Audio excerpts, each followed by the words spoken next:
Now, just to give you a little background on the Hummer, back when General Motors was negotiating with American General to buy the naming rights for the Hummer, the biggest stipulation American General had was they did not want to dilute the brand. They did not want GM just taking a Hummer badge, putting it on a Blazer and calling it a Hummer. It's got to have the Hummer DNA all the way back to the military Humvee. So everything the H1 can do, the H2 can do most of it. All right, the H1's a beast. It'll climb a 22-inch wall, but the H2, it'll climb a 16-inch wall. And everything the H2 does, the H3 can do identically. And that's what we're getting ready to do right here, is we're going to climb up over this wall. Now, at this point in time, I'm in 4 high open, which is your everyday dry pavement driving mode. 4 high locked is for slippy situations, snow and ice, sand, mud, gravel. But it's really effective on rain slick roads. If there's enough water on the highway that you're afraid that you're going to hydroplane, you can go into this up to 45 miles an hour as you're driving. If you're over 45, this light will flash for 10 seconds. It'll give you time to slow down to get into it. Until you actually use it in that situation, you are really not going to understand how much more control it gives you. 4 low lock, that's your off-road mode. You got to be stopped, gear shift in neutral. You dial it in. It's done. It's all electronic, no messing with the wheel hubs outside, no levers to throw inside.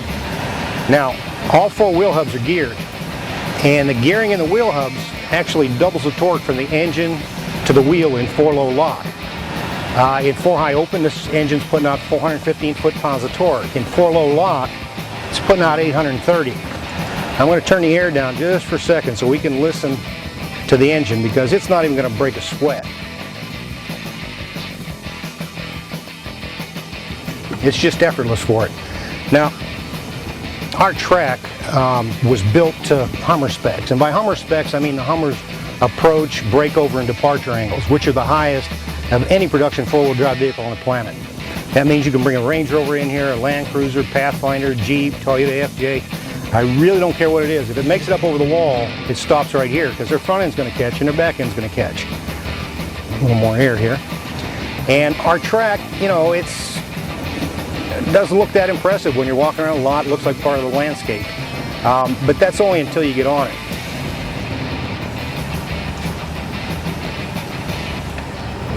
This is a 60-degree vertical slope. And when you're on it and you look out the windshield, you got nothing but sky and a big balloon up there. Behind us, there's nothing but rocks.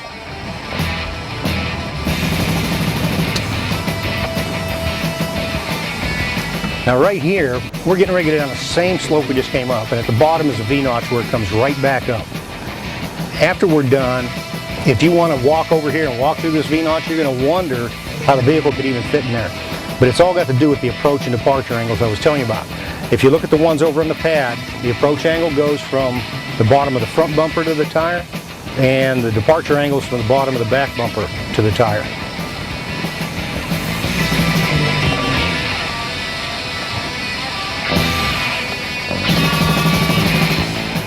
It always looks like it's going to eat these rocks right here, but it never does.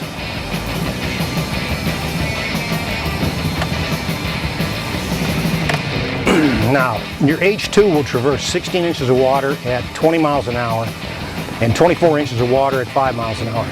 But even if you got stuck in water up to here and the doors outside, the doors are all triple sealed. The water is not going to come in the cabin with you. And what lets it do the deep water is the fact that the transmission and the transfer case are both completely sealed. You ready? Ready.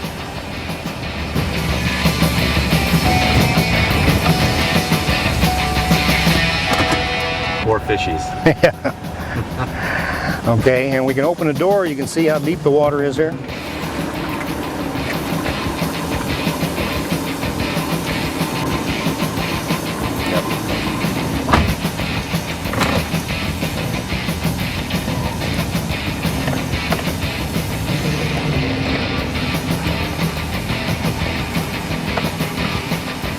Now, right here, we're getting ready to come out on dry pavement, so I'm going to put it back into 4 high open.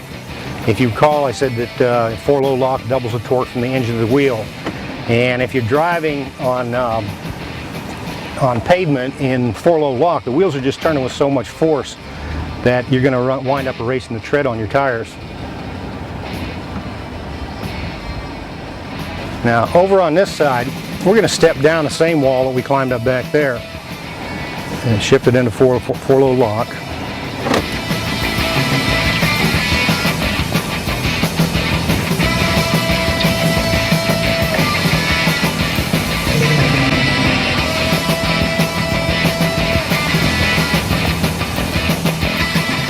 Okay, this is a 40-degree side slope right here. I didn't see what you drove in, but if you could get it in here and get it on this side slope, right now it would be on its roof. And what lets the Hummer sit like this is the fact that it's, you know, the wide track of the wheels, the long wheelbase, and the fact that the wheels are out to the corners of the vehicle.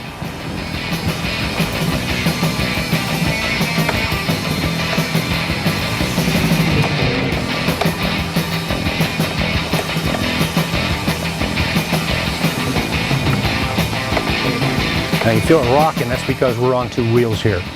If you wanted to, you could get out, walk around back, you could push on the back bumper and rock this thing up and down. And what it would show you is how rigid the framework is. It's what's called a fully boxed ladder type frame. Typical car truck frames are a C-channel, shaped like a C, open on one side. This is a full box the whole way around. And what it means to you is there's no torsional twisting in the body. And where that's important is where the off-road, where the terrain's uneven. A while back I had a fellow come in, he told me about an off-road rally he went to, and he said there was somewhere around 60 to 80 four-wheel drive vehicles to rally in. And they were all going down the trail one behind the other, and they came to this ravine and went down in and came right back up. He said the problem was, it's kind of like that V-notch back there.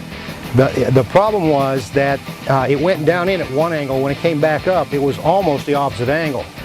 And he said every non-Hummer vehicle that went through the ravine, the torsional stress on their bodies was so great, their side glasses just shattered and fell out. It cannot happen in a Hummer. As a matter of fact, if this body were torqued at all right now, I wouldn't even be able to open this door, let alone close it again.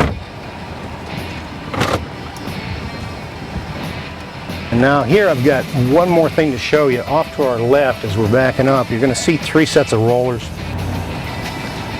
I'm going to pull onto them, and I'm going to show you what this can do with traction just to one wheel.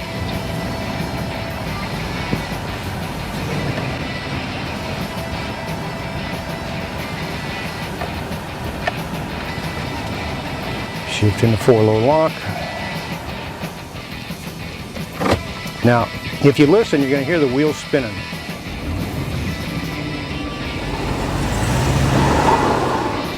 Okay, there's also a slight clicking noise coming from underneath the dash. And what that is the traction control. The computer's identifying the three wheels that are spinning. It is applying the brakes. It's going to stop those wheels dead, and it will send all the torque to the wheel with the traction back here. And it wouldn't matter if that was the wheel with the traction or that or that. We've got it set up like this for the simple reason that we want to demonstrate our locking rear differential. Okay, in a Hummer, in an H2, you got two choices. You can either just use the traction control, or you can lock the rear two axles together so both wheels spin at the same speed. And once that's engaged, I just step on the gas and we're up and over. As long as you got traction on one wheel in a Hummer, you're going to continue to move forward or backwards, whichever direction you're trying to go in.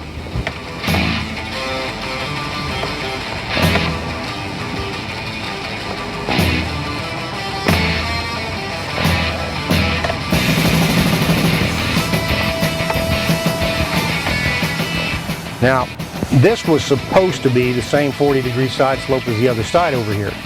For some reason, it came out to be a little more than 45. And the weird thing is, if you read the owner's manual, it'll tell you 40 is the maximum. Well, obviously 40 is not the maximum, and 45 is not the maximum. And I don't particularly want to find out what it is.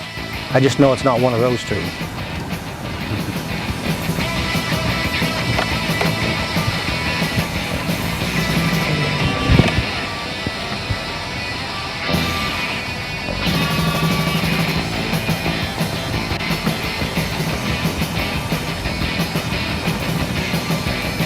Hummers have the durability of a tank, and yet they got the agility of a mountain goat because they can go just about anywhere.